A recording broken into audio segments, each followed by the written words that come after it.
My name is Paul Iganski, and I've got 10 minutes now to talk about hate crime offenders. I'm going to base what I'm going to say informally on the basis of my own research and research with colleagues. Don't be fooled by my youthful looks. I'm just about to retire from university work, and I've been studying hate crime and involved in research in the real world for about the past 20 years now. And the most difficult part of that has been trying to research hate crime offenders. It really is the most under-researched and unknown area, despite the extent of hate crime offending. First of all, I think roughly police forces, and I stand to be corrected here, around England and Wales, I think record about between 80 and 90,000 hate crimes each year. And that's an underestimate because not all victims report crimes to the police. And my estimate is that only about 1 in 10% of those perpetrators end up in court. Okay. And the majority response, the main response, is that they get a fine. Okay, primarily. Some get a prison sentence, of course, depending upon their past record and the type of offence. About half of the offences are what we might call verbal offences, no less serious, but these are people shouting nasty things at other people in public places. Sometimes they're threats, other times they are just nasty things, and you will know what these things are just as well as I am. Well, the reason why I think there's very little research and very little known about hate crime offenders, it's very hard to get them to talk to people like me, because obviously they don't want to, basically. Why should they? So I would, if I can just get this clicker to work this time, good. Just very quickly ask you, who out of these representations here, who is most likely to commit a hate crime? Perhaps a show of hands. Let me look at this one, at the pair of boots. Raise your hand, please, if you think that's most likely to be a hate crime offender. No, only one person. Oh, sorry? Okay.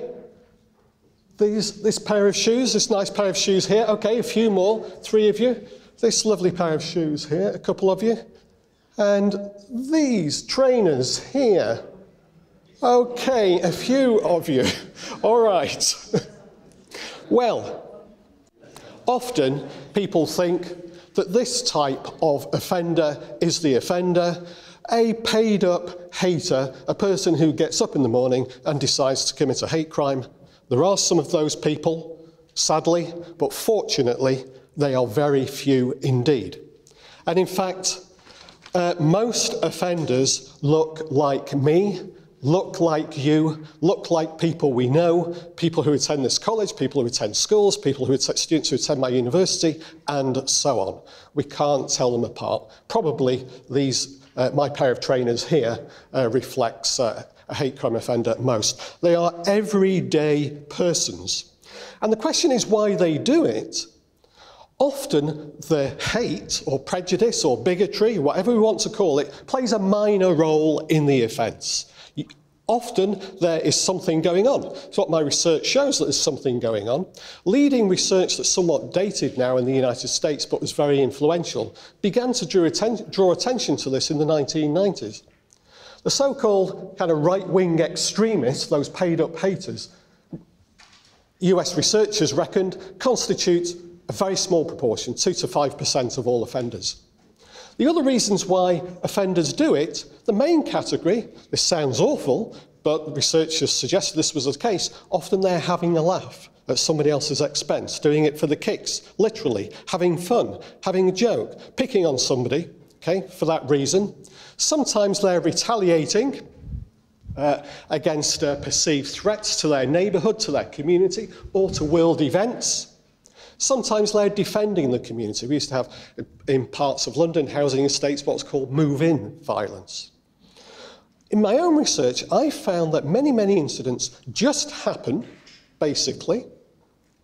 And here I can just advertise a 2007 book where I wrote about this after studying hate crime, many hate crime offences. Many, many, many of them just happen. And the worrying thing about this is that the offenders are ordinary people going about their everyday lives. The people on the receiving end, I don't like to call them victims, people on the receiving end are also everyday people. Often something triggers it. Somebody stands on somebody's foot in the tube. Somebody knocks somebody's drink in a pub. Somebody pushes in front of somebody in a supermarket. There's some kind of everyday conflict, these everyday incivilities. But depending upon the people involved, sometimes it becomes aggravated. A person will blast out hateful abuse. So often there is something going on. Some years ago for this book, I got 2 London boroughs to kindly and share me their hotspotting data. I think hotspots have been shown this morning. Here's one for the area of South London where I used to study. The blobs here, the dark blobs, represent the hotspots. Brixton Town Centre, Streatham High Road. I'll just show you the London Borough of Barnet, where I used to live. The blobs here. If we look at all these blobs, where are they? Shopping malls, bus stops, outside tube stations, near schools, colleges and so on. Everywhere we get people congregating, high density, high frequency of movement, greater opportunity for these everyday conflicts to occur. This really does indicate that the offenders are ordinary people. We can't pick them out in a crowd. What happens? Well, there's usually a conflict situation in many cases. The offender, I'd like to think, if anybody stands on our foot on the tube or stands on my foot on the tube as I'm going back to Euston, I'm not going to, probably won't say anything to them, okay? And I'd like to think that most of us have that kind of self-control. But there are some people who, because of things going on in their lives, in their minds, and so on, will lash out. And as I said, depending upon how the person looks on the receiving end, they will use that to hurt them, as children do in the background. Okay. Wasn't sure why I was showing the lunch. Okay. I missed lunch, so that would be quite welcome. And maybe this will earn me an extra minute whilst... Is that the right side? Yes, and let me try the next one. Oh, there you go. Okay, thank you. So, a few years ago, I was commissioned by the Equality and Human Rights Commission to put together a team to look for programmes for rehabilitating working with hate crime offenders around the world. It was ambitious. We didn't find any in Australia, New Zealand, South Africa. In fact, I've listed the programmes here. None were going in the United States. They'd all folded, subject to funding problems. I think we found about 8 across Europe and a few in the UK. And then I had the lovely job to contact these programmes and try and find out what they were doing with offenders. Thank you. So what I thought they were going to be doing was what I'd been doing with students for about 10 years by that point, putting them through the sociology of race relations courses, telling them how bad racism is, okay, and other isms. When I contacted these programmes, they told me, yeah, we do a bit of that, but it's only a little part of our intervention with offenders. In fact, I estimated it was, if you had 10 sessions with an offender, it was only 1/10. What else were they doing? Well, these practitioners had realised why these people were offending and why we don't, is that often these offenders have what they call, practitioners call baggage, problems in their lives, problems in their minds, lives, which meant that they were more emotionally volatile, more on edge, more angry, and so on. And they were suggesting to me, which I would echo, we don't push these people away. We need to embrace them and work with them. The reason why they are offending is because of this baggage. Many of these offenders have troubled lives, troubled homes, addictions, unemployment, deprivations, etc., etc., etc. This is not forgiving offenders, of course it's not. But instead of demonising offenders, what these programmes are doing, which is what I support, we embrace them, work with them.